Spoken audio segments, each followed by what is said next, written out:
At samahan niyo po akong buksan ang inyong mga Biblia sa 2 Samuel chapter 11. 2 Samuel chapter 11 bilang ating scripture reading. 2 Samuel chapter 11. Sa tagsibol ng taon, ang panahon na ang mga hari lumalabas upang makipaglaban, sinugo ni David si Joab at ang kaniyang mga lingkod na kasama niya at ang buong Israel. Kanilang sinalanta ang mga Amonita at kinubkob ang Raba. Ngunit si David ay nanatili sa Jerusalem. Isang dapit hapon, nang si David ay bumangon sa kanyang higaan at naglalakad sa bubungan ng bahay ng hari, nakakita siya mula sa bubungan ng isang babaeng naliligo at ang babae ay napakaganda. Nagsugo si David at nagtanong tungkol sa babae. At sinabi ng isa, "Hindi ba ito si Bathsheba na anak ni Eliam, na asawa ni Urias na Heteo?" Kaya si David ay nagpadala ng mga sugo at kinuha siya. Ang babae ay pumaroon sa kanya at siya'y kaniyang sinipingan. Siya ay katatapos pa lamang maglinis mula sa kanyang karumihan. Katapos, siya'y bumalik sa kanyang bahay. Ang babae ay naglihi at siya'y nagsugo at sinabi kay David, "Ako'y buntis." Kaya nagpasabi si David kay Joab, "Papuntahin mo sa akin si Urias, kay Heteo." Pinapunta ni Joab si Urias kay David. Nang si Urias ay dumating sa kanya, tinanong siya ni David kung ano ang kalagayan ni Joab at ng mga tauhan at kung ano ang nangyayari sa labanan. Sinabi ni David kay Urias, "Bumaba ka sa iyong bahay at hugasan mo ang iyong mga paa." At lumabas si Urias sa bahay ng hari at isinunod sa kanya ang isang regalo mula sa hari. Ngunit natulog si Urias sa pintuan ng bahay ng hari, sama ng lahat ng mga lingkod ng kanyang Panginoon, at hindi bumaba sa kanyang bahay. Nakadilang sabihin kay David na hindi bumaba si Urias sa kaniyang bahay. Sinabi ni David kay Urias, "Hindi ba galing ka sa iyong isang paglalakbay? Bakit hindi ka bumaba sa iyong bahay?" Sinabi ni Urias kay David, "Ang kaban, ang Israel, ang Juda ay naninirahan sa mga tolda at ang aking Panginoong si Joab at ang mga lingkod ng aking Panginoon ay nagkakampo sa parang. Punta ba ako sa aking bahay upang kumain, uminom, at sumiping sa aking asawa? Habang buhay ka at buhay ang iyong kaluluwa, hindi ko gagawin ang bagay na ito." Sabi yung katapatan dito ni Joab sa kanyang hari na si David. Verse 12. Pagkatapos ay sinabi ni David kay Urias, "Manatili ka rin dito ngayon at bukas ay aalisin na kita." Kaya tumigil si Urias sa Jerusalem ng araw na iyon at sa kinabukasan. Inanyayahan siya ni David na siya'y kumain at uminom sa harap niya, at siya'y kanyang nilasing. Kinahapunan, siya'y lumabas upang mahiga sa kanyang higaan kasama ang mga lingkod ng kanyang Panginoon. Ngunit hindi siya bumaba sa kanyang bahay. Kinaumagahan, sumulat si David kay Joab at ipinadala kay Urias. Sa ilalim ay kanyang isinulat, "Ilagay mo si Urias sa unahan, ang pinakamainit na labanan. Pagkatapos, kayo'y umurong mula sa kanya upang siya'y masaktan at mamatay." Habang kinukubkob ni Joab ang lungsod, kanyang inilagay si Urias sa lugar na alam niyang kinaroroonan ng matatapang na lalaki. At ang mga lalaki sa lungsod ay lumabas at lumaban kay Joab. At ilan sa mga lingkod ni David inabuwal na kasama ng bayan. Si Urias na Heteo ay napatay rin. Pagkatapos ay nagsugo si Joab at sinabi kay David ang lahat ng mga balita tungkol sa labanan. At kanyang ibinilin sa sugo, "Kapag tapos ka ng magsalaysay sa hari ng lahat ng mga balita tungkol sa labanan, At kung magalit ang hari at kanyang sabihin sa iyo, bakit lumapit kayong mabuti sa lungsod upang lumaban? Hindi ba ninyo nalalaman na sila'y papana mula sa pader? Sino ang pumatay kay Abimelech na anak ni Erubeshet? Hindi ba isang babae ang naghagis sa kanya ng isang pang-ibabaw na bato ng gilingin mula sa pader? Kaya siya'y namatay sa Tebes? Bakit kayo'y lumapit sa pader? Saka mo sasabihin ang iyong lingkod na si Orias na Hiteo ay patay rin. Kaya humayo ang sugo maroon at isinalaysay kay David ang lahat ng ipinasasabi sa kanya ni Joab. At sinabi ng sugo kay David, ang mga lalaki ay nanaig laban sa amin at lumabas sa amin sa parang. Ngunit pinaurong namin sila hanggang sa sukan ng pintuang bayan. At pinana ng mga tagapana ang iyong mga lingkod mula sa kuta. At ang ilan sa mga lingkod ng hari ay namatay. At ang iyong lingkod na si Orias na Hiteo ay napatay rin. Na magkagay sinabi ni David na sugo, ganito ang sabihin mo kay Joab, huwag mong ikabahala ang bagay na ito, sapagkat nilalamon ng tabak ngayon ang isa at pagkatapos ay ang iba naman. Palakasin mo ang iyong pagsalakay sa lungsod at wasakin mo iyon. Palakasin mo ang loob niya. Ang marinig ng asawa ni Orias, na si Orias na kanyang asawa ay namatay, kanyang tinangisan ang kanyang asawa. Ngayon ang ating susing talata dito sa verse 27, nang tapos na ang pagluluksa, si David ay nagsugo at kinuha ang babae sa kanyang bahay at siya'y naging kanyang asawa at nagkaanak sa kanya ng isang lalaki. Ngunit ang bagay na ginawa ni David ay hindi kinalugdan ng Panginoon. Purihin ang pagkabasa ng salita ng Diyos.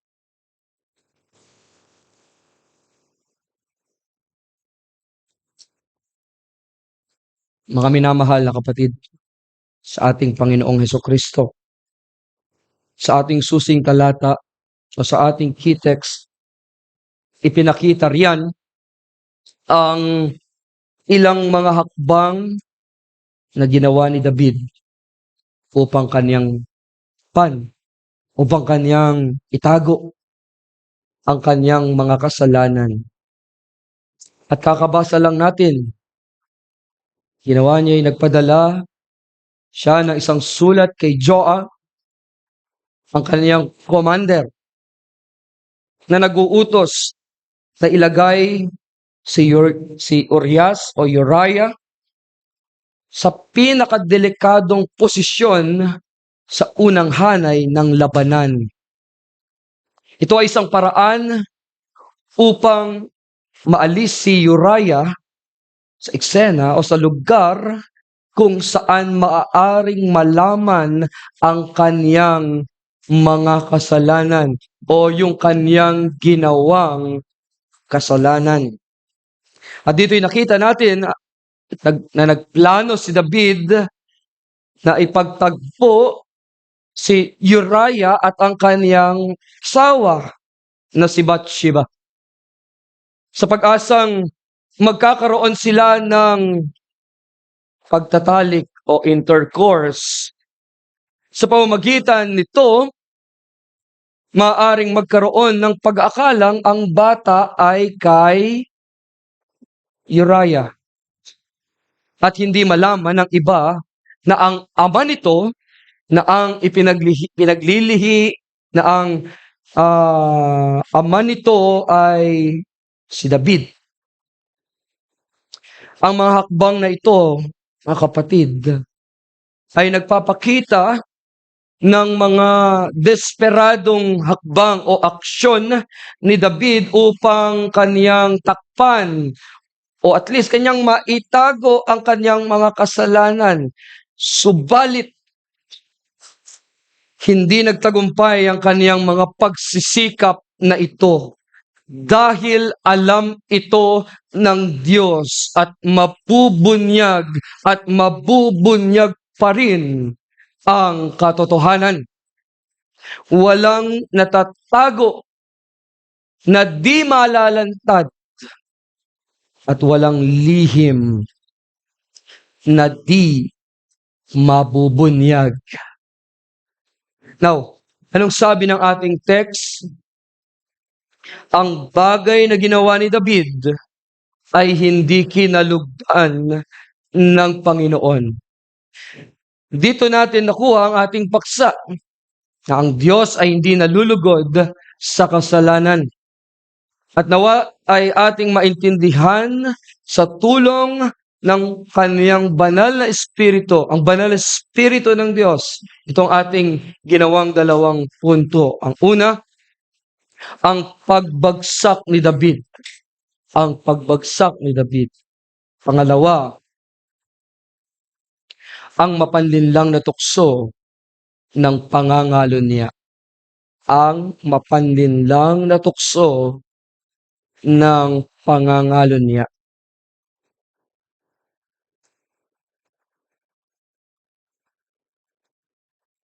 Excuse lang po.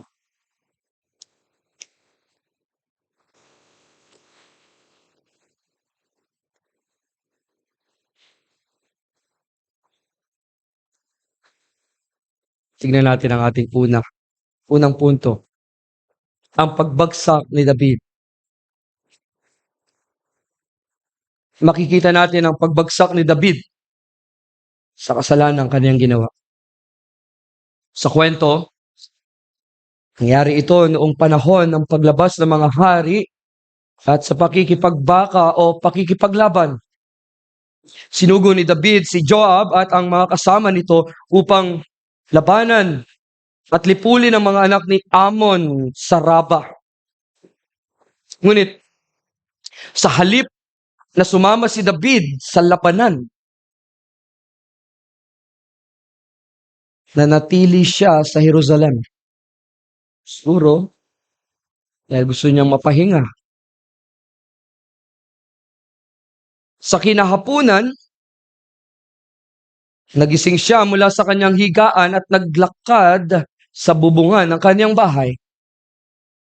At doon ay nakita niya si Bathsheba, asawa ni Uriah. Anong ginagawa? Naliligo. Ang nangyari, nahikayat si David sa kanyang pagnanasa ng kanyang laman o yung tinatawag nating pita ng laman. Lust of the flesh. So madaling sabi, sinipingan niya si Bathsheba. At ang malaman, eto na ngayon, malaman ni Bathsheba na siya ay nagdadalang tao, siya ay buntis, ay dali-dali gumawa ng mga aksyon, gumawa ng mga hakbang si David upang linisin ang kaniyang nagawang kasalanan. Sabi sa ating text, at nang tapos na ang pagluluksa, ipinasundo ni David ang babae, si Bathsheba, at naging kaniyang asawa. At anong sabi ng ating text? Ngunit ang ginawang ito ni David ay masama sa paningin ng Diyos, sa paningin ng Panginoon. Hindi kinalugdan ng Panginoon ang kaniyang ginawang kasalanan. Ang pagbagsak ni David sa kasalanan na ito ay nagdulot ng nagpupuyos na galit ng isang banal na Diyos. Ang paglabag ni David sa kautusan ng Diyos at ang paggamit niya ng kanyang kapangyarihan upang matupad ang kanyang pagnanasa ng laman ay hindi kinalugdan, hindi nasiyahan ang Diyos. Hindi natuwa ang Diyos sa pagsuway ni David na kung tutuusin ay hindi bababa sa apat sa 10 utos ang kaniyang sinuway o ang kaniyang nilabag. Ito ang kaniyang mga nilabag na utos ng Panginoon. Ang pagpatay, 6th commandment. Ang pangangalo niya, 7th commandment. Ang pagsisinungaling, 9th commandment. At ang pagkainggit sa asawa ng kaniyang kapwa, 10th commandment. Mga kapatid, ang Diyos ay nagpapahalaga sa katuwiran at kabanalan. At ang mga gawaing labag sa kanyang mga utos ay hindi niya palalampasin. At sa mga sumunod nga na mga chapter, makikita natin ang mga consequences. Nga lang sa ibang pagkakataon natin iyan bibigyan ng pansin o tatalakayin. Now, ito ay isang paalala na lahat tayo, mga mananampalataya, mga Kristiyano, mga confessing member, kahit na mga taong may mataas na katungkulan, kahit na ang pastor, kahit na ang mga elder, kahit na ang mga diakono sa ating iglesia, bawat isa sa atin,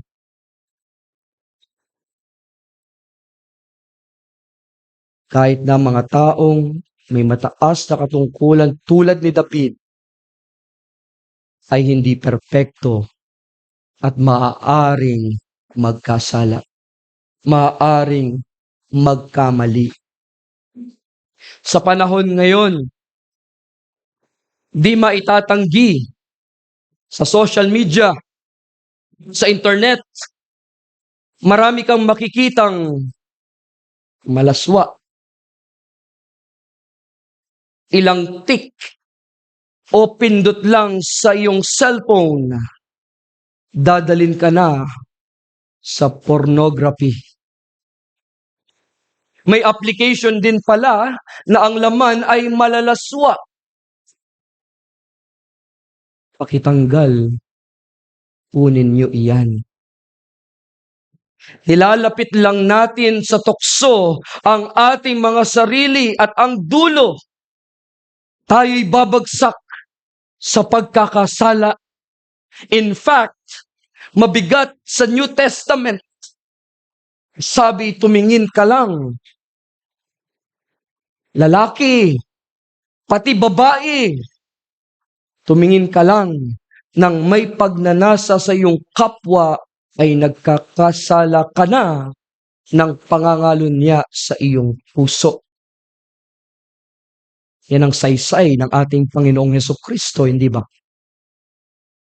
Tandaan natin, ang mga utos ng Diyos ay naglalayong patnubayan tayo sa tamang landas at palakasin ang ating relasyon sa Diyos at sa ating kapwa.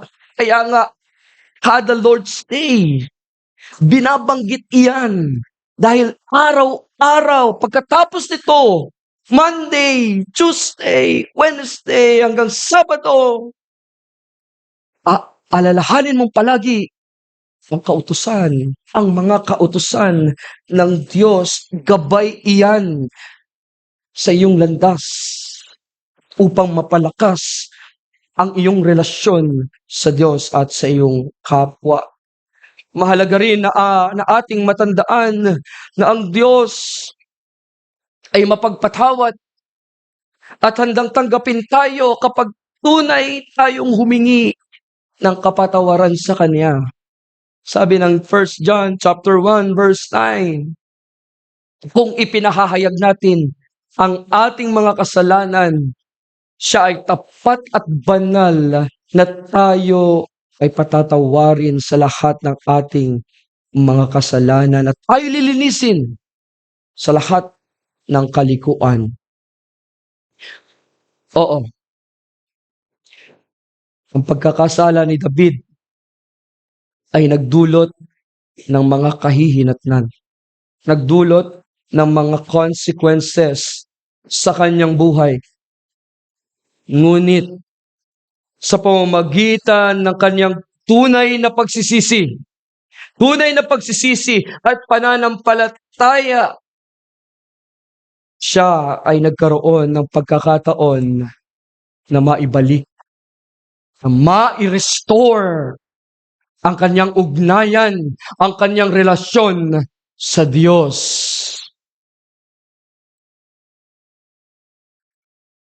Kung meron man sa atin na ngayoy nasa kapit ng kasalanan, itong magandang balita, may pag-asa ng kapatawaran sa Panginoon. Tulad na sinabi ni David, "Restore to me the joy of my salvation." Pangalawa, ang mapanlinlang na tukso ng pangangalo niya. Nakita natin ang pagbagsak ni David sa kasalanan, partikular sa kasalanan ng pangangalo niya. Ang mapanlinlang na tukso ay tumutukoy sa mga pagkakataon o sitwasyon na naglalayong mapasunod ang isang tao sa pamamagitan ng paggamit ng mapanlinlang na pamamaraan o mga pangako na maaaring hindi totoo o hindi makatarungan. Ito ay isang anyo ng tukso na naglalayong manghikayat o mag-udyok sa isang tao na gumawa ng mga bagay na labag sa kaniyang mga prinsipyo, paninindigan o moralidad. Ang mapanlinlang na tukso ay maaaring magdulot ng pagsalungat sa mga kautusan o mga moral na batas na itinakda ng Diyos. Ito ay maaaring magdulot, mga kapatid, ng mga negatibong epekto tulad ng pagkakasala, tulad ng pagkasira ng ating relasyon sa Diyos, tulad ng ating ugnayan sa Panginoon. O sa pang-negatibong epekto nito ay mawawasak ang ating sariling pamilya. Pagkawasak ng mga pamilya. Sa ating text, pagkatapos ng pagkamatay ni Uriah, pinakasalan ni David si Bathsheba. Ginawang ito ni David ay nagpapakita ng kanyang mapanlinlang na tukso sa pangangalo niya. Ito ay isang halimbawa ng pagsasamantala ng kapangyarihan at kawalan ng paggalang sa mga kautusan ng Diyos. Ang pangangalo niya o adultery ay tumutukoy sa sitwasyon kung saan ang isang tao na may asawa ay nagkaroon ng relasyon sa ibang tao na hindi niya asawa. Ang pangangalo niya ay isang paglabag sa kautusan ng Diyos na nag-uutos na dapat tayong maging tapat sa ating asawa. Ito ay isang pagsuway sa kabanalan ng pagsasama ng mag-asawa at nagdudulot ng pagsira sa tiwala at pagkakaisa sa pamilya. Sa pangangalon niya, ang tukso ay maaaring mapanlinlang dahil naglalayong pawiin ang pangangailangan o pagnanasa ng isang tao sa pamamagitan ng paggamit ng ibang tao. Ito ay isang anyo ng pagkakasala na hindi nalulugod o kinalulugdan ng Diyos. Sa Genesis chapter 3, verses 1 to 6. Genesis chapter 3, verse 1 to 6. Alam natin ang pangyayaring ito. Sinasabi, ang ahas nga ay higit na tuso kaysa alinman sa mga mailap na hayop sa parang na nilikha ng Panginoong Diyos. Sinabi niya sa babae, sinabi ba ng Diyos, huwag ninyong kakainin ng mula sa alinmang punong kahoy sa halamanan? At sinabi ng babae sa ahas, makakain namin ng bunga ng mga punong kahoy sa halamanan. Subalit sinabi ng Diyos, huwag ninyong kakainin ng bunga ng punong kahoy na nasa gitna ng halamanan. Huwag din ninyo itong hihipuin, kundi kayo'y mamamatay. Subalit sinabi ng ahas sa babae, tiyak na hindi kayo mamamatay, sapagkat nalalaman ng Diyos na kapag kayo'y kumain noon, ay mabubuksan ang iyong mga mata at kayo'y magiging kagaya ng Diyos na nakakakilala ng mabuti at masama. Kaya nang makita ng babae na ang bunga ng punong kahoy ay mabuting kainin, nakalulugod sa paningin na dapat nasain upang maging matalino. Siya ay pumitas ng bunga nito at kinain ito. At binigyan din niya ang kanyang asawa na kasama niya at siya'y kumain. Mga kapatid, dito'y pinapakita sa atin ang mapanlinlang na tukso ng ahas kay Eva na kumain ng bunga mula sa puno ng kaalaman ng mabuti at kasamaan.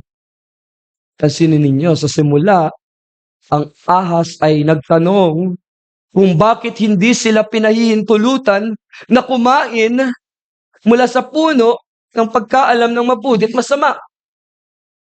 Ang ahas dito ay nagpapanggap na interesado siya sa ikabubuti ni Eva. Ngunit sa katunayan, ito ay isang mapanlinlang na tukso upang magdulot ng paglabag, upang magdulot ng pagsuway sa utos sa kanila ng Diyos. Sa tukso na ito, ang ahas ay nagpakumbaba at nagpapakitang may magandang motibo. Ngunit sa likod nito ay may masamang hangarin. Tinukso ng ahas si Eva na hindi sumunod sa utos ng Diyos, kumain ng bunga mula sa ipinagbabawal na puno. Ang dyablo, si Satanas,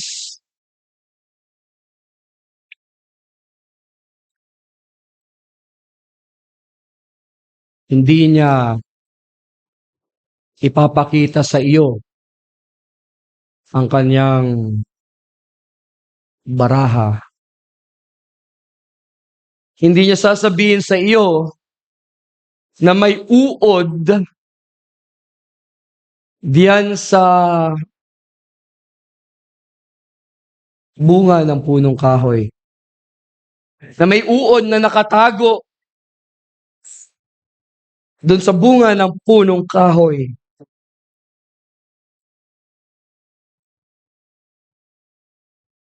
Hindi niya sasabihin sa mapangalo niya na ang kanilang mga sexual na aktibidad ay maaaring magdulot ng pagbubuntis, sakit, o kamatayan. Hindi sasabihin ng dyablo yan. Hindi sasabihin ni Satanas ang katotohanan tungkol sa kasalanan, na may kabayaran. Tungkol sa kasalanan na kapag iyong ginawa ay may kahihinatnan na kaparusahan sa Panginoon. Ngunit ang Diyos sa kabilang banda ay nagsasabi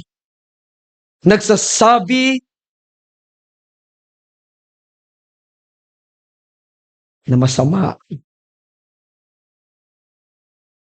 na wag mong gagawin yan. Kaya sa Kanya lang tayo makikinig. Sa Diyos lamang tayo makinig at sumunod at magtiwala. Magtiwala. Sabi sa Ezekiel chapter 18 verse 4, lahat ng buhay ay akin.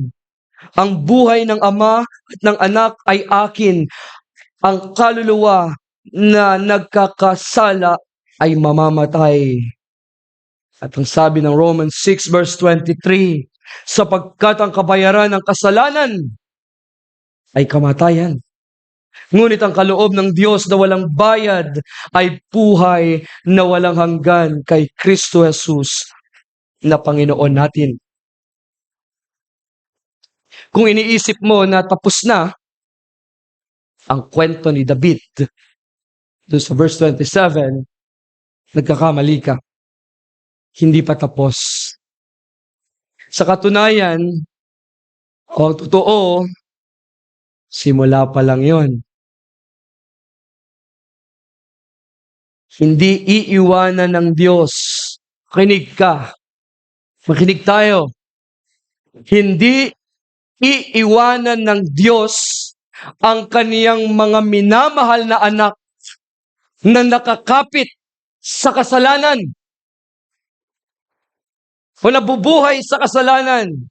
May mga paraan ng Diyos upang sila ay magising at mapalaya sa kanilang mga kasalanan.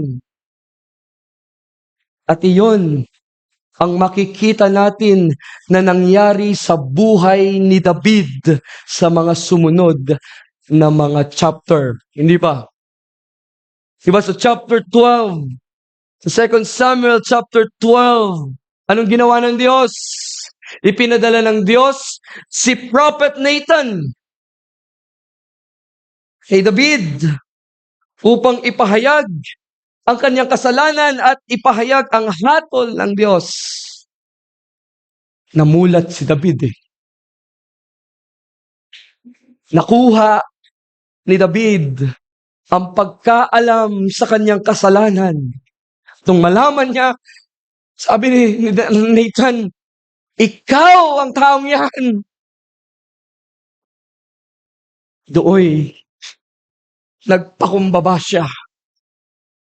Nagsisi siya ng kanyang kasalanan at humingi siya ng tawad sa Diyos.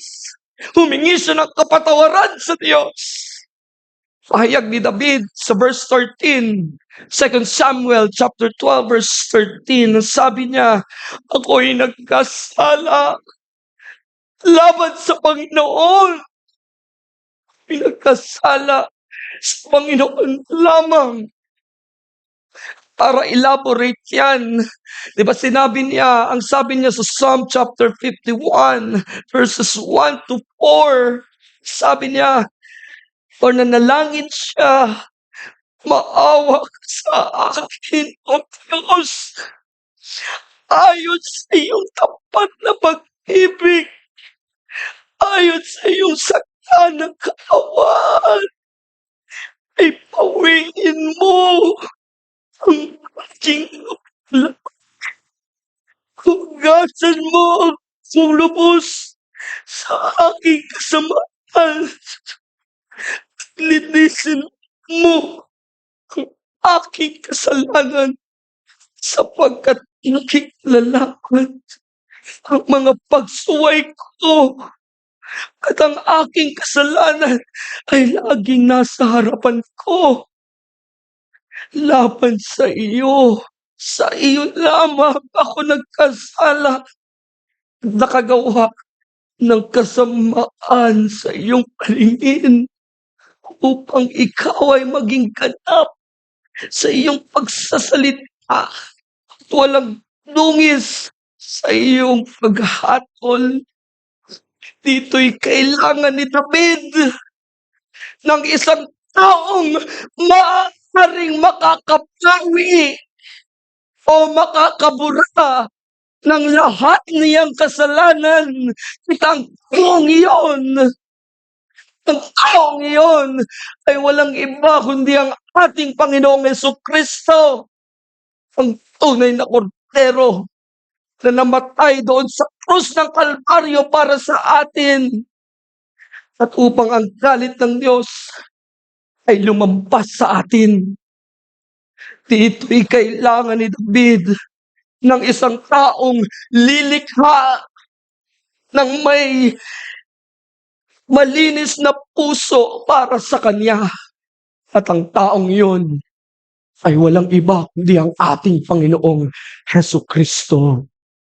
Dito'y kailangan ni David ng isang taong magpapanibago ng espiritu sa loob niya. At ang taong iyon ay walang iba kundi ang ating Panginoong Jesucristo na nagkaloob ng kanyang espiritu sa atin bilang tanda ng kaniyang biyaya. Sa ngayon, narito ang issue na kailangan nating harapin. Katulad tayo ni David na madaling mahulog sa pagkakasala. Ngayon, kung hindi tayo mag-iingat, sabi ng salita ng Diyos sa 1 Corinthians chapter 10, verse 12, kung hindi tayo mag-iingat, mabubuwal tayo. Kapatid, may kasalanan ka bang kinakaharap ngayon na gusto kang sirain o wasakin? Kung ganon, hindi mo kailangang matalo sa laban o sa kasalanang iyan. Maaari kang magtagumpay at maaari mo itong gawin ngayon. Ang unang hakbang ay maging tapat ka sa Panginoon. Maging tapat ka sa Panginoon tungkol sa laban na iyong kinakaharap. Magpakumbaba ka at sabihin mo sa Kanya ang buong katotohanan at umasa ka sa Kanyang lakas upang iyong malabanan ang kasalanang iyan. Ngayon, kung sa tingin mo, Pastor, wala na. Nahulog na ako. Bigo. Talo na ako ng kalaban. Nais kong malaman mo na hindi pa tapos ang laban. Hindi pa tapos ang digmaan. Makinig ka. Alam ng Diyos kung paano ka ibabangon at tutulungan ka niya na makawala sa kapit ng kasalanan. Magtiwala ka sa Panginoon. Magtiwala ka kay Kristo. Kay Kristo lamang. Walang malaki at maliit na kasalanan sa Diyos na hindi niya mapapatawad. Uulitin ko yung verse kanina na aking nabanggit. Kung ipahahayag mo ang iyong mga kasalanan, ang Diyos ay tapat at banal na magpapatawad sa iyong mga kasalanan at ikaw ay kanyang lilinisin sa lahat ng iyong kalikuan. Amen. Tayo manalangin sa Diyos.